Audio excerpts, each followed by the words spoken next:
Hello and welcome back to The Big Stage, brought to you by Betting Expert. In today's show, we're going to be going through Game Week 1, giving you our best bets and bold predictions. And I'm once again joined by Rory Jennings. Rory, you've had quite a week, right? What have you been up to? Yeah, it's been good fun. I mean, I played on the hallowed turf of Wembley Stadium, so that was definitely a dream come true. I was a kid growing up pretty much in the shadow. I grew up in Kilburn, which is pretty much in the shadow of Wembley Stadium. So to get a game there, spent my formative years playing Wembley and Wembley doubles and whatever. So the fact that I actually got to play a football match at Wembley Stadium was, dream come true. Oh, I'm so jealous, mate. I have to be honest. Big talking point of the week, I want to mention Lionel Messi. I know this is a Premier League show. Obviously, he's gone to PSG now. What did you make of that transfer? And is it a big loss for the Premier League? No, I don't necessarily think it is. Not for the Premier League, because I think the strength of the Premier League, it's clearly the strongest league in the world. It's clearly the most desirable league in the world. Ultimately, the Premier League doesn't need a Super League. The Premier League is the Super League.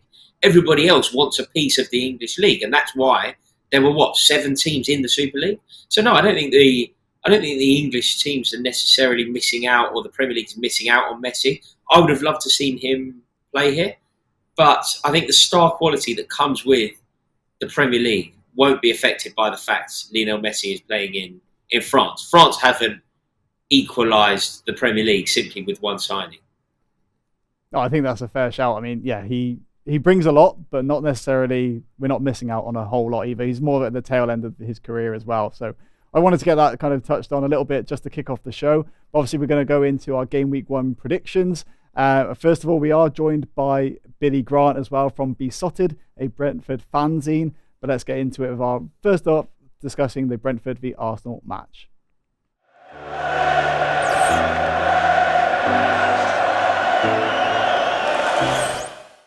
So to help us preview that opening game of the Premier League season, I'm delighted to be joined by Billy Grant, owner of the Besotted fanzine. Billy, first of all, welcome to the show. Give us a quick introduction to what you do and your story in general following Brentford.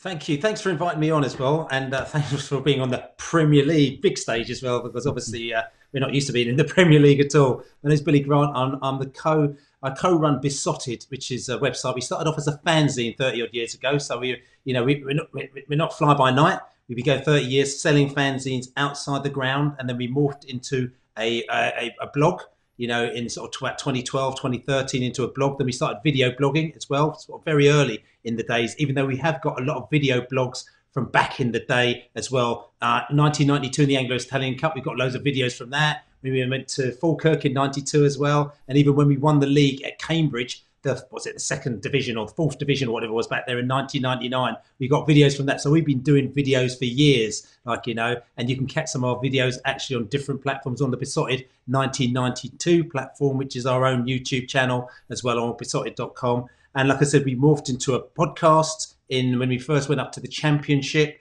We've done 800 episodes of our podcast now, so we're pretty fully ingrained in the podcast world as well, and we blog. So I still do write as well, but it's online. So all in all, we're an all-out Brentford fan media outlet. And like I said to you, really, really pleased to be in the Premier League. Absolutely, yeah. I mean, what an amazing story, right? You followed it all the way from throughout the leagues, basically. So tell us what it means for you as a Brentford fan to now finally be on the big stage in the Premier League.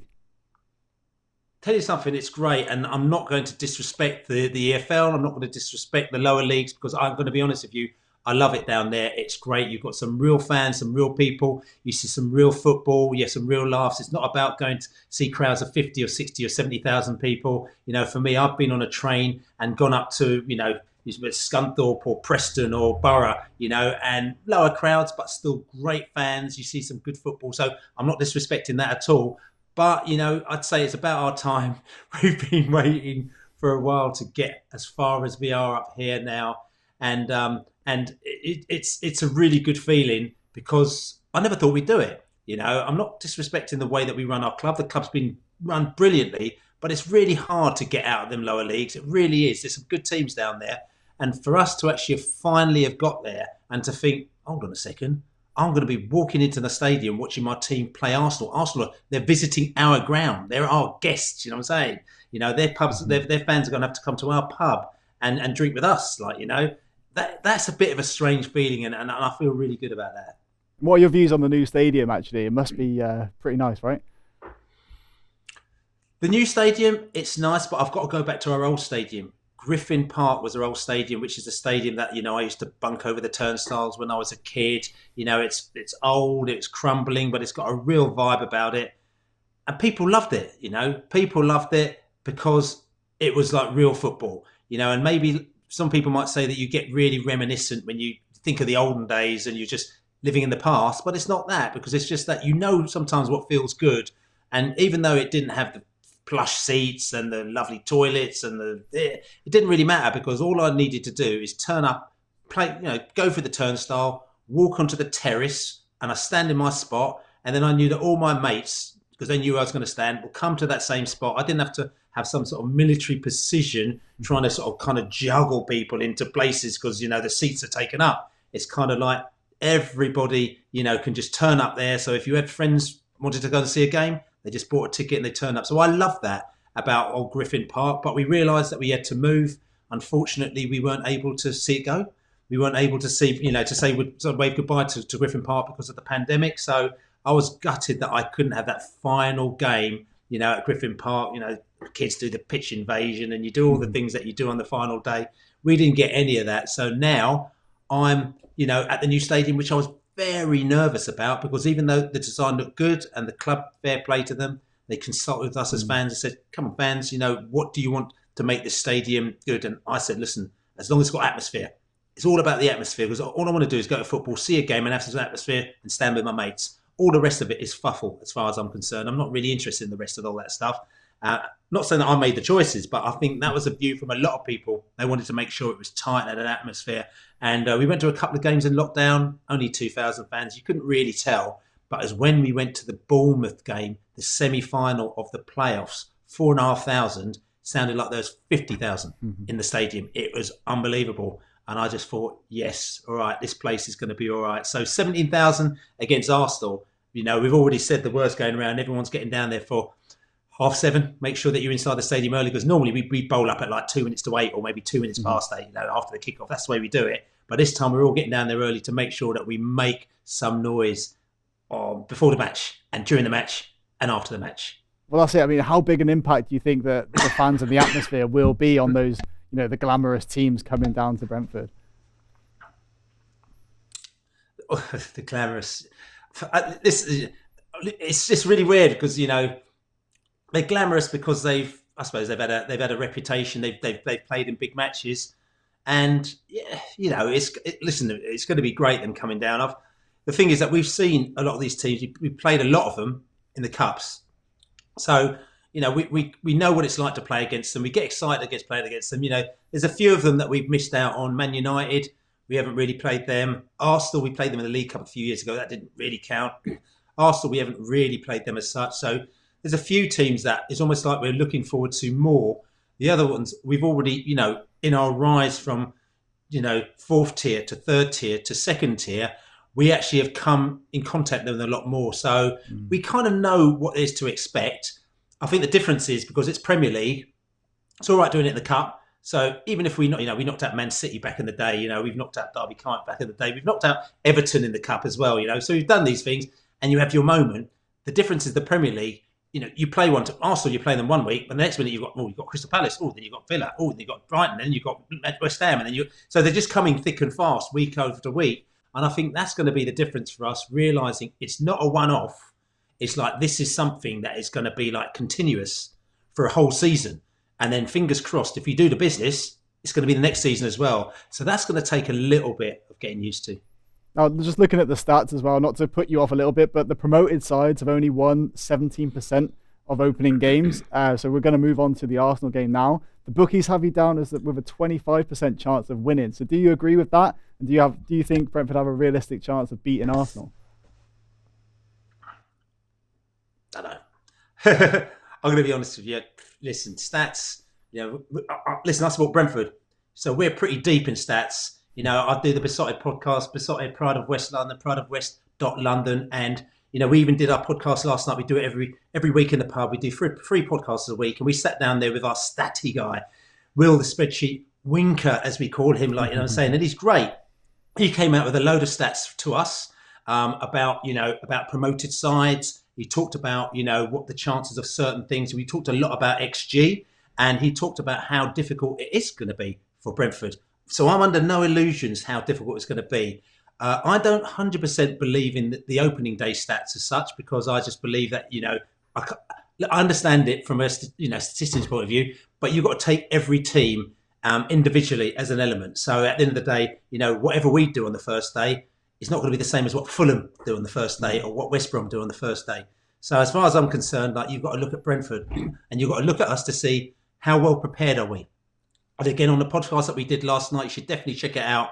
We said, actually, the fans, and we're not rose-tinted glasses people, we said that we were more happy about our preparation than we have been for most seasons. It's almost like we've stepped it up Premier League levels in how we've bought our players, who we've bought, how we've geared up our pre-season friendlies, who we've bought on, the fact that we've got a real strength in depth in the players that are coming on. So for me, I'm thinking this is quite nice. Of course, playing Arsenal and they're a good side. They've got attackers. And of course, there's downsides to Arsenal, which also we talked about on our podcast. But listen, we could surprise people. And the one thing that we've got a full stadium full of fans that most of them haven't been in the ground for 18 months, who are absolutely potty for it. We've just come off a promotion and we've got Arsenal on our doorstep underneath the floodlights. So, the fans are going to be an extra thing in that game. They're going to be an extra, and it could be an extra goal or half a goal in that game, How do you put that into your stats? Like, I'm saying? So,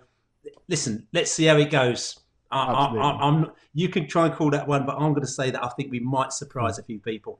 I mean, I'm backing you, to be honest. I'm actually going to be predicting a Brentford win myself, going a little bit out there. But Rory, I just want to bring you in as well. How good is it for you to see Brentford now reaching to the big stage in the Premier League? For me, I mean this with due respect. I'm not too fussed either way whether Brentford play in the Premier League or not. I'm sure it's brilliant for Brentford fans, but as a fan of a fellow West London team, I don't really see Brentford as too much of a rival or anything like that. I wish them well. I certainly wish them well against Arsenal. I actually believe that there could be something in it. Hearing our friend from Besotted there, I think that there may be some mileage in that. I can see. I mean, we call it an upset if Arsenal were to drop points there. But is it an upset if we kind of all think that it's a possibility? I can see that one happening. Absolutely. Well, just before you go, Billy, I just want to get your predictions for the rest of the season as well. I mean, how do you think Brentford will cope in the Premier League overall? I try not to be too cliched about this, but I mean, every Championship fan that it comes up to that league, they say, as long as we finish 17th, we're going to be happy. So as far as I'm concerned, it's like I'm saying to myself, look, I've got to back the club. I've got the players that we bought. It's the season hasn't started yet. I've seen they play really great football. I'm going to try and be one less than cliche. So I ain't going to go in at 17th place. I think I'm going to go in at 16th place. Great stuff. Now, we also do have a bet builder suggestion for the match, Brentford-Arsenal. So we're going from looking at both teams to score. Brentford or draw being the final outcome. We've kind of touched on why that might be, the fans being a big factor. And also Ivan Toney to score at any time. That's at odds of 130. Billy, just talk to me a little bit about Toney. How important is he for you to get him firing for Brentford? Ivan Toney, he's a great player. He's really focused. He's really driven. He's scored in the Division 1. He scored and then he moved to the Championship. People didn't know whether or not he'll be able to replace Ollie Watkins' boots. He replaced Ollie Watkins' boots and he put some bigger boots on as well. And he scored 31 goals as opposed to Ollie Watkins' 28. So he did very, very well last season. Tough season as well because he could have flopped it, but he didn't. He's now coming to the Premier League. He's going to come to the Premier League though with quite a big focus. There's like a lot of people know about him now, and you can see like when we played Man United in a pre-season friendly, you can see the defenders, they were on him. They were trying to make sure that he didn't get he couldn't do the little tricks that he does. But listen, the thing about Ivan Toney that a lot of people don't know is that it's not only about the goals that he scores. It's about him setting up the goals. It's about the work that he does on the wing. It's the work he does in backing up. It's the work that he does in defence as well, which is worth, to me, or worth a goal, or worth 2 goals, or worth a point, or worth 2 points at a time. So for me, Ivan Toney's an all-round player. So if he ain't scoring goals, doesn't mean he ain't doing nothing in our side. what he's doing is he's probably doing his work at the back there, and he's actually allowing somebody else to go and score a goal. So listen, Ivan Toney, top boy as far as I'm concerned, and he's a big key player for us. Great stuff. Well, thanks a lot for being on the show, Billy. Good luck for the season. Obviously, it's a massive one for you to be on the big stage now with Brentford. Be sure to check out Billy's YouTube channel as well, and be Besotted the fanzine. Billy, thanks a lot for joining us, and we'll speak to you hopefully very soon. Thanks very much. prideofwest.london as well. Just check it out. All right, next up, the big feature game we're going to talk about is Man United against Leeds. So, of course, Rory, a big rivalry between these two. But just from your perspective as a Chelsea fan, how do you see these two and how do they match up? I think it's a fantastic game. I think it's a brilliant way to announce the Premier League. It's huge, isn't it? There are certain games that will just be steeped in posterity forever. And this is one of them. This is War of the Roses. You know, it's Lancashire versus Yorkshire. It's Leeds versus Manchester United. Charlton versus Bremner. The war that goes between the Pennines. It's huge. And I love it. And do you know what? I honestly think that Leeds could get a result here. I think they can channel the spirit of Jermaine Beckford and actually get a result, which is going to be hilarious. You know, there are a lot of Manchester United fans who are kind of currently with Adam McCullough, and he is consistently whispering in my ear, telling me that 21 is coming. If Marcelo Bielsa can get a result at Old Trafford on Saturday morning, it would almost end that conversation day dot. I'm all for it. I think it would, yeah. I mean, well, how big an impact do you think the away fans will make? I mean, they're not going to come quiet, are they? Oh, no. Leeds have got fantastic, tribal, aggressive, loyal support. They'll be raucous at Old Trafford. If you look, anybody watching the game, I guarantee you will hear marching on together being belted out by the Leeds fans from that corner at the opposite end to the Stretford. But Manchester United are also going to benefit from the brilliance of home support. Having home fans, having Old Trafford rocking, there'll be 75,000 Manchester United fans in there, making their presence felt, making their voices heard, welcoming in Varane and Sancho. So, look, the impact of Leeds fans will be significant, but so will the impact of Manchester United fans. It's a clash of the Titans. I love it. Now, I think if you look back to last season, it's pretty hard to actually identify which way this season's game will go, right? Because it was 6-2 at Old Trafford, but then 0-0 at Ellen Road. So, I mean, which way do you see this one going? Do you think there's going to be a lot of goals or a bit of a tight, feisty affair?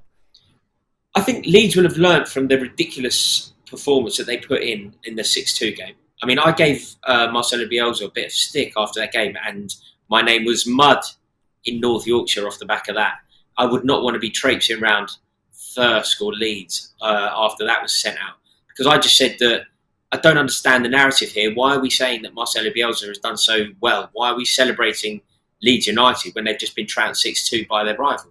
So I think that experience will have affected them. I think they'll be aware of it. They won't want that to happen again. But equally, something we can say about Marcelo Bielsa, the least controversial thing you can say about him is he's a man who sticks to his principle. And therefore, I think that it won't change the way he plays too much, but they will have to be careful. If they get a chance, they need to take it. They've got Patrick Bamford up front, who I rate highly. I think he was unlucky not to go to the Euros. So they just need to be a little bit cautious. Just juxtapose the expressive flair that comes from Bielsa with a little bit of nous, and I think they could be fine in this game. I mean, do you think Sancho will actually get that start as well in front of the home fans? I think they will start him. Yeah, absolutely. I think they need to start him as well. You know, they've got injuries up top, which means that I feel like he has to play. Also, when you bring in a player of his quality, of his calibre, you bring him in to play in these games. These aren't the games to leave him out. The first time Old Trafford's been packed for the best part of 2 years, everybody wants to play in that game, and Jadon Sancho would be no different. That's it. I mean, I'm just leading on to the fact that he could become then a target for Leeds, right?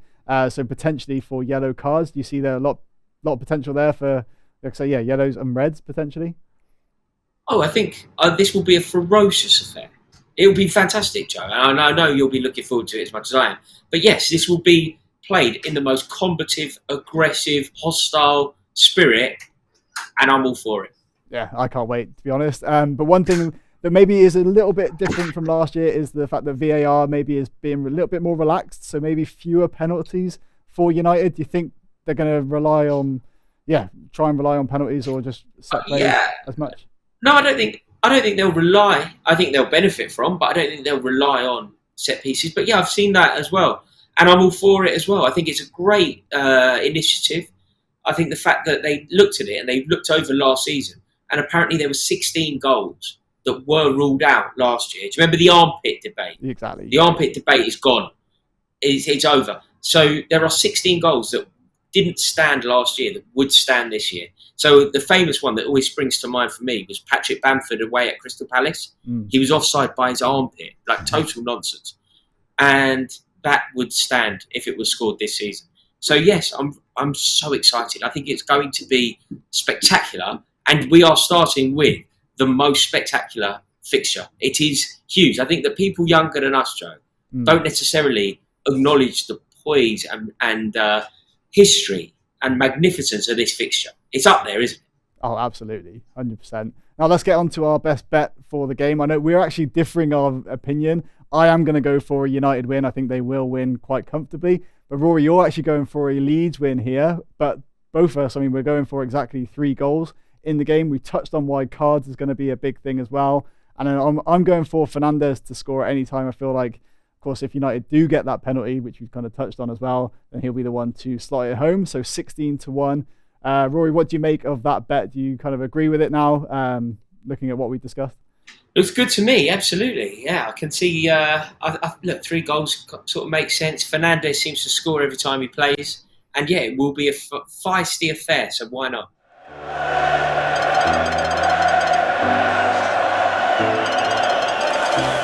Now, this is the part of the show where we pull in the views of the betting expert news writers. These guys are posting their advice and analysis across different stories, across different sports over on bettingexpert.com. Now, looking back at the Euros, we actually produced an article looking at the best value picks for the Euros, and Italy was graded A+.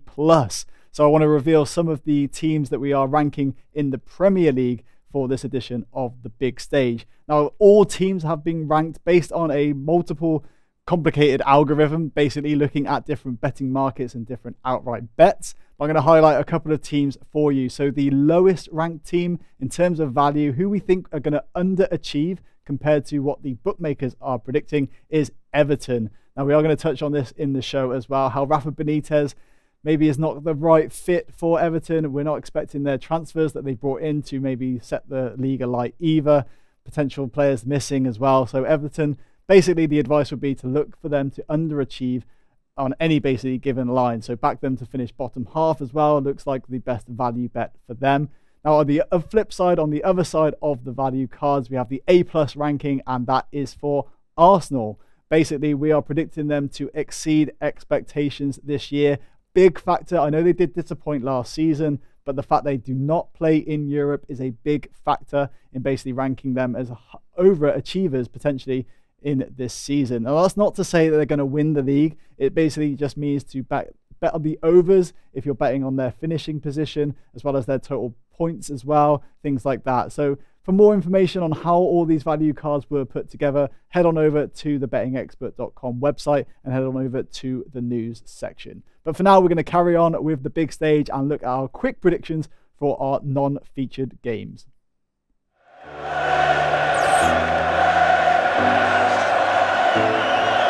Now we're going to move on to the rest of the game week. We've got a few games we want to get through kind of in quick fire fashion. So starting off with Rory, your beloved Chelsea opening up against Crystal Palace. By the way, congratulations on the Super Cup win. I mean, how does that do for Chelsea's momentum going into the new season? Huge. Planting your flag on Terra Europe. It's huge, isn't it? It's as big as it gets. And also, it's a very significant day for Chelsea to win that trophy. It's our 8th European success. And it also makes us the first club to ever win every major European trophy twice. No other club has done that. So people like to be very sneery about Chelsea and Chelsea's history, but 8 European trophies, and combine that with the fact that it's a trophy twice, it really does make me feel good. And it's a great way to start the season. Silverware breeds silverware, winning breeds winning. And when you're playing a game such as the Super Cup, if you're in it, of course. So yeah, I'm really, really pleased. I think it's the perfect start to the new season. All right, let's get your quick fire prediction then. How do you think it's going to go against Palace? light work. Huge, supremely light work. Yeah, there'll be no drama. Patrick Vieira is a slightly unknown property in the Premier League, but I think they will Palace. I actually think they're going to be in real trouble. Few decent signings. Gay from Chelsea was a good signing. Elise looks a good player, but I'm not on this project regarding Patrick Vieira. I think he's been a flawed manager wherever he's gone. I think Palace are very average in personnel, and I think Chelsea are going to make light work. 3-0 Chelsea. No drama. Great stuff. I agree. Yeah, Chelsea should win this one pretty comfortably. We're going to move on next to Everton, Southampton. Of course, as we've highlighted in the Expert Eye section, Everton perhaps going to underachieve under Rafa Benitez. But for you, Rory, I mean, what have you made of Rafa coming in? How do you think Everton are going to do this season? Terribly. It's a shambolic season incoming for them. I think the fact that Bashiri has placed Rafael Benitez in charge of that team, it's disrespectful. It's not acknowledging everything that Benitez has said about the club previously. It's not acknowledging the rivalry that they have with Liverpool. And it's lunacy, isn't it? Rafael Benitez in charge of Everton. It just doesn't make any sense at all. As a Chelsea fan, I've experienced life under Benitez. We also have a very fractious and hostile relationship with Mr. Benitez. And it was the most poisonous, awful time I've ever had in my entire life going to Stamford Bridge. So I think Everton are going to really struggle. And I would be very surprised to see Benitez season. I mean, on the flip side, looking at Southampton, I mean, they've obviously lost Danny Ings and potentially Vestergaard as well. So I mean, this one is maybe setting up to be a pretty low-scoring affair, I think it's fair to say. Yeah, a bit of a six-pointer, isn't it? It's a bit of a six. Yeah, look, I think Southampton are in trouble. I think I could see Southampton going down, actually. The fact that they've been... they've been attacked, haven't they? When it comes to the transfer market, they've been assaulted, and they are in a perilous position. There's also talk of James Ward-Prowse leaving, and if that happens, it's time to make them sort of one of your favourites for. I think they also have a massive flaw, but it's not something people talk about. Do you agree with me on this one, Joe? Ralph Hasenhüttl, terribly average. I mean, yeah, what's he done? He's had 2 9-0 defeats in his tenure. So not exactly that's anything to shout about, right? Yeah, I agree. He seems to get a favourable press, which I really don't understand. But yeah, not for me at all. I think Southampton in trouble. But he's very meme-worthy as well. I know there's a good one of him going around. But moving on to another game that we agree on, Leicester against Wolves. I mean, how important for you is it that they've kept hold of James Maddison? Not too important, actually. I'm not a huge fan of Maddison. I don't rate him especially highly. And I don't even necessarily think that he gets in their first team once fit. When you think about the players that are available to Leicester central midfield, is James Maddison one of their best midfielders? Is he a better player than Tielemans? Obviously not. Does he complement Tielemans and say Fofana? Probably not. So no, I don't think James Maddison is especially good. Good for squad depth, decent option for Brendan Rodgers. But I think Leicester will have a good season. I think they're going to be there and thereabouts. I don't think they'll make top 4. I think that they'll get 5th. But look, they're in Europe. They've won the FA Cup for their first time in their history. And I anticipate them preparing for life post-Vardy, Daka, Iheanacho scoring goals. I think this could be a very good and enjoyable season for Leicester. But ultimately, I think they'll fall just short of the top 4 again. And then looking at Wolves, obviously they're opening opponents, change of manager as well. Maybe it's not looking too good for them either, right? No, they could go down. They could. I don't think they will, but yeah, they could go. There's also talk of Ruben Neves leaving. That happens. I mean, it changes everything, doesn't it? But I feel like Wolves will have a fairly uninspiring season, but ultimately be safe. I think we're both going for a comfortable Leicester win in this one. So there's our prediction for that. Moving on, we're going to go to my beloved Aston Villa away at Watford, newly promoted side, of course. What have you made of Villa's transfer dealings on the back of Grealish going to City? Excellent. Great summer for you, really, Joe. I think if you look at, if you take the mean of it all, if you say Grealish out, but Leon Bailey, Emi Buendia, and Danny, ultimately, is that not levelling up? Is that a better team? I mean, what do you think to that? Well, that's it. I mean, for me, it was the announcement from CEO as well that came out and basically described it exactly. That's what we're going to replace Grealish with. The stats that he generated by himself, we're going to use Bailey, Buendia, and Ings to replace those numbers. So for me, I'm a big fan of Moneyball as well, and it kind of feels a bit like that. They're just basically replacing those stats. Of course, the loyalty aspect, Grealish being the leader of the club, would have been great to keep him on. But if you're going to be offered 100 million and 3 players to generate the same stats, it's a great signing. So I feel like Villa have done extremely well. Really good to see the transparency as well. I mean, for you, maybe as a Chelsea fan, I mean, how do you compare that with your ownership and, the transparency in Chelsea? Yeah, it's slightly different with Chelsea because we have a benefactor. We're not kind of relying on business to generate funds. So it's slightly different. But looking at it strictly through a kind of Villa prism, I think it's a really good window. I think what Aston Villa need, a club of that stature, a club of that size, they need a trophy. But I believe that, I mean, when I'm thinking back, obviously we played each other, Chelsea, Villa played each other in the last game at Wembley. And Savo Milosevic won a trophy, didn't he? Would have been the mid-90s, mid to late 90s. Cup, 96. Was that Brian Little? But I can't think of a trophy since then. And when you think of the magnificence of Aston Villa, I think they need a trophy. I think the team that they've assembled under Dean Smith, there's a chance of it.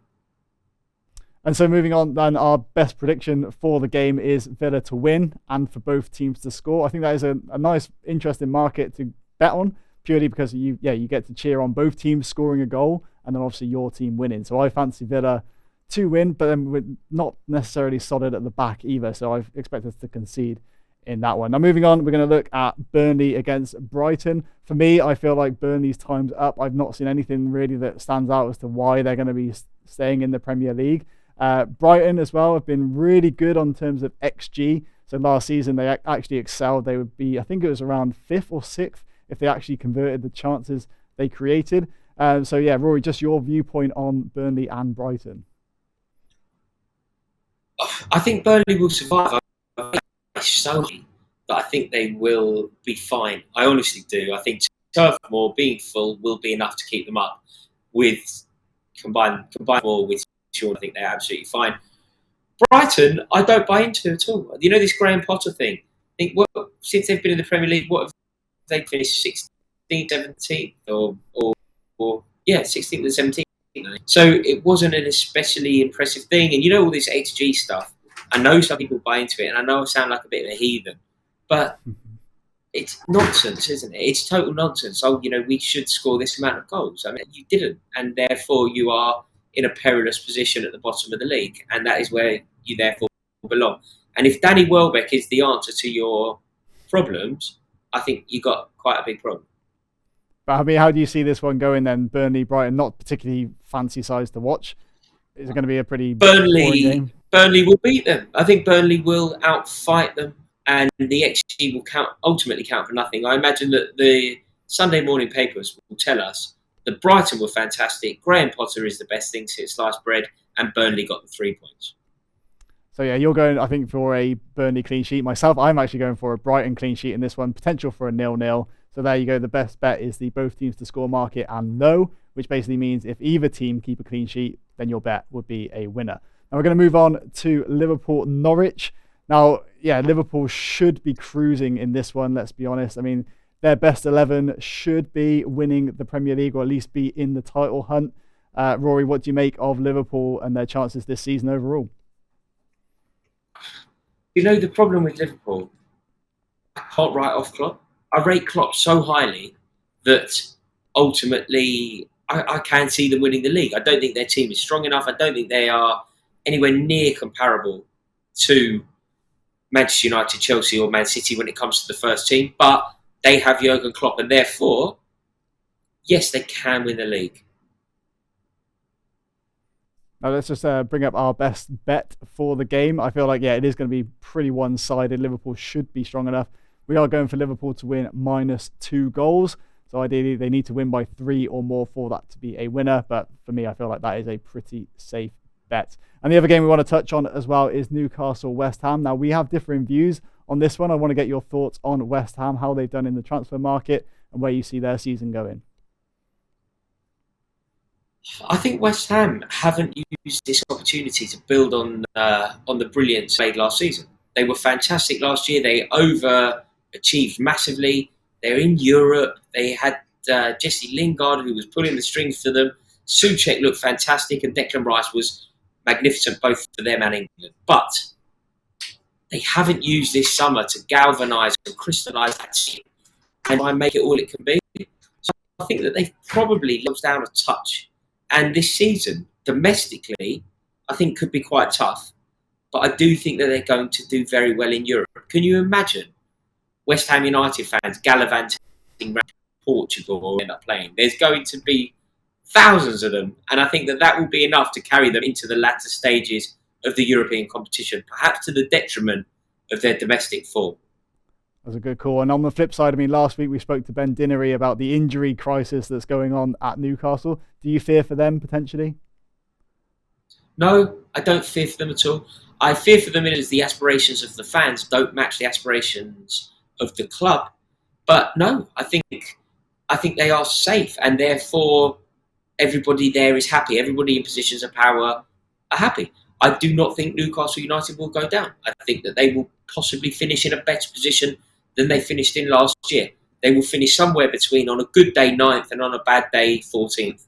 And that is very uninspiring for the fans, but exactly what the club are hoping for at the moment. And when you compare it to what's going on at Sunderland, who are now in the third tier of English football, it's not quite the end of the world that it's being portrayed as. Yeah, that's it. I mean, every team, they want success, basically, right? So Newcastle is just the same. They want their team to do well, and it might not be, relatively, it's not that bad.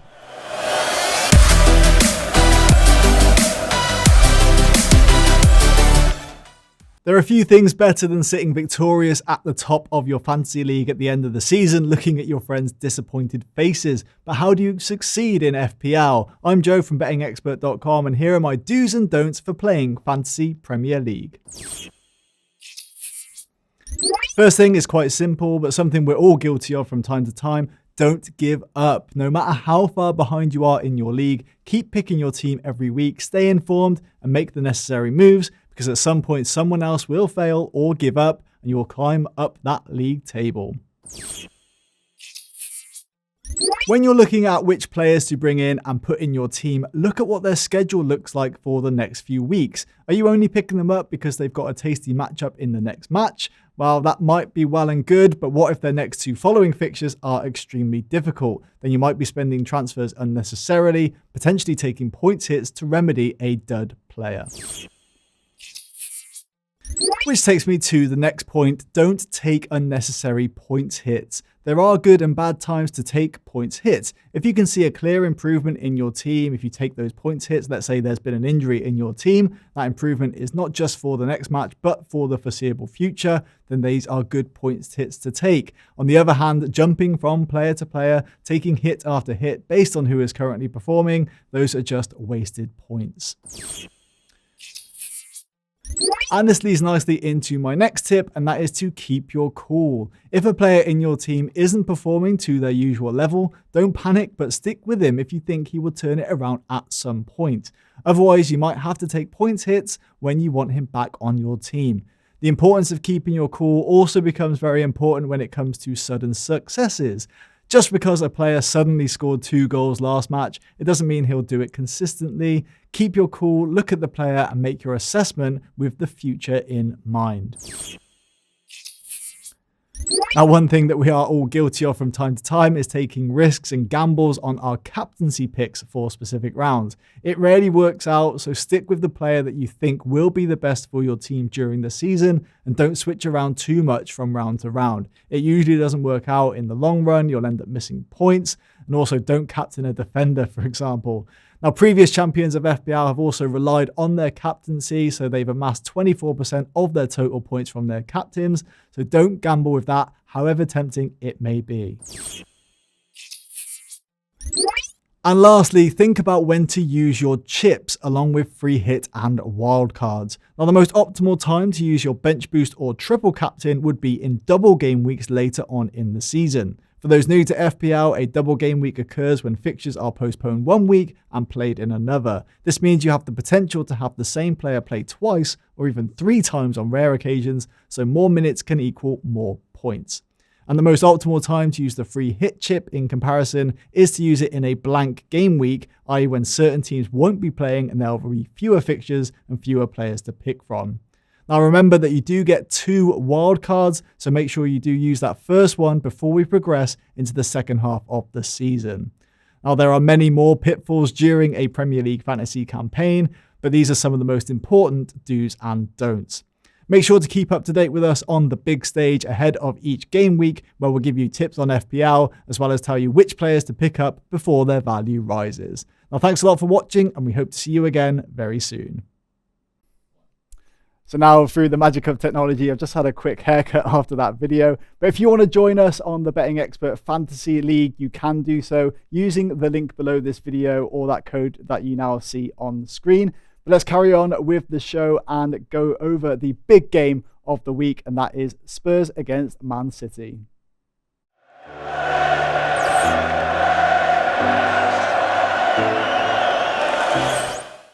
So last week we had Man City as the clear favourites to win the Premier League. Rory, I know you've been on the kickoff speaking about how they've potentially got 2 teams that could win the Premier League, or at least finish in the top 4. I mean, is it going to be City's to lose already from this point? Yes. But I would also say that they could lose it. There are Chelsea, Manchester United and Liverpool fans who truly believe that their club win the league. Now, at the time of filming this, Harry Kane hasn't joined. Jack Grealish has. But I mean, how big an impact do you think it would be, first of all, if Harry Kane goes, and then if he stays? I mean, how will that play out given Sunday's fixture? Oh, if he goes, City win the league. Like, if he goes, there is no chance in the end. I believe Kane goes to City and they receive 40 goals that he's going to score for the league. If he doesn't go, then I think there is a chance, because I think you could make an argument that City have stood still. You know, Bernardo probably out, Jack Grealish in, raises the tide a bit because of the enthusiasm that comes with the new signing, but ultimately they've stood still in terms of ability. Harry Kane changes all that. Like, if Harry Kane goes there, it's over. It is over. More so than ever in any league before. And I believe he will ultimately end up there, but he won't feature in this game, surely. Will he? Wouldn't have thought so. I mean, what is it? He has to rely on a negative test or something. So I don't think he will be in contention. I think Nuno said that he's back at training at least, but probably won't be taking part.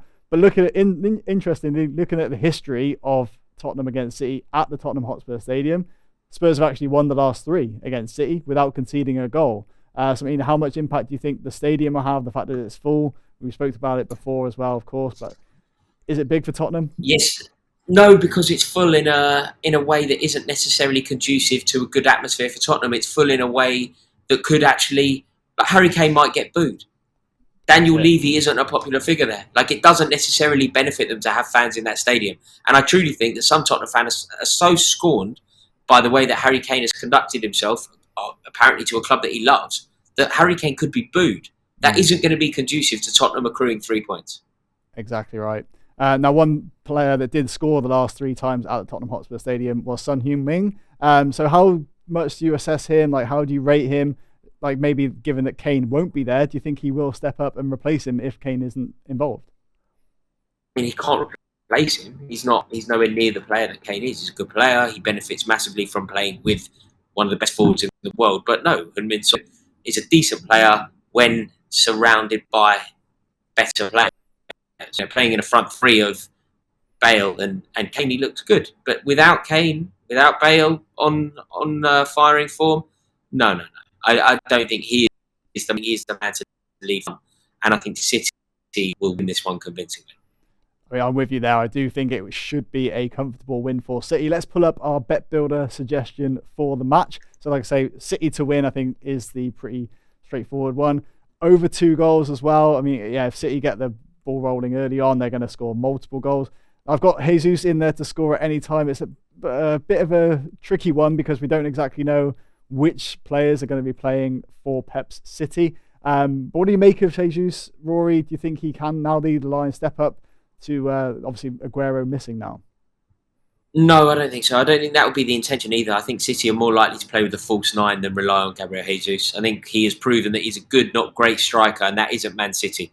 I think it will be a false 9 until they get in one of the best in the world. Let's see. And also just a comment on the tactical nous of Pep against Nuno. How do you see that tactical battle going? I mean, Pep Guardiola in a tactical battle against anyone other than himself.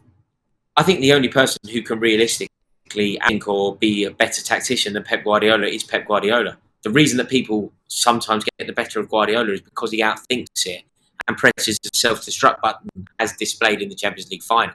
But comparing new Guardiola, we're actually comparing men against boys, aren't we? A good job to get the Champions League final mentioned once again.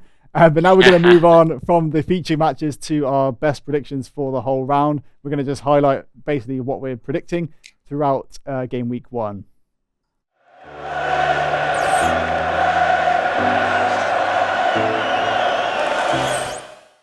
So we have been giving you our thoughts and our predictions throughout the show, but now I'm just going to sum up for you, basically run through all of the opening fixtures in the Premier League. So Rory going for a draw in Brentford Arsenal, myself going for a Brentford win, of course 1 being the home win, X being the draw, 2 being away win.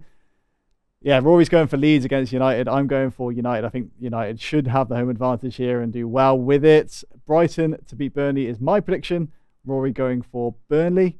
Now here, my bold prediction actually is coming in the Chelsea Crystal Palace game, Rory. I am actually predicting Chelsea to win from behind. I don't know what you make of that. I'm guessing you don't think Palace will come anywhere near the Chelsea goal, right? No, I don't think they will. I think they'll do very well to have a shot on target, Joe. Well, Rory, thanks a lot for being on the show once again, and we will have you back next week. So thanks a lot for your predictions, and see you again very soon. See you then. Thank you so much, lads. Loved it. Cheers, Rory. And just to summarise our best bets for this week, Rory and myself actually are going for Leicester to win -2. I believe that City will win comfortably as well. So City -1 is my best bet. And moving on to our bold predictions as well. Like I mentioned to Rory, I'm going for Chelsea to win from behind. No, Rory doesn't agree with that. And Rory's Leeds to win against Man United is his bold prediction. But of course, if you disagree with any of our predictions, then let us know in the comments, and feel free to post your own predictions onto bettingexpert.com, where you can actually compete for top prizes if you know your stuff and can generate profit on your tips every week. But for now, thanks a lot for watching. And of course, if you do place a bet, as always, please gamble responsibly.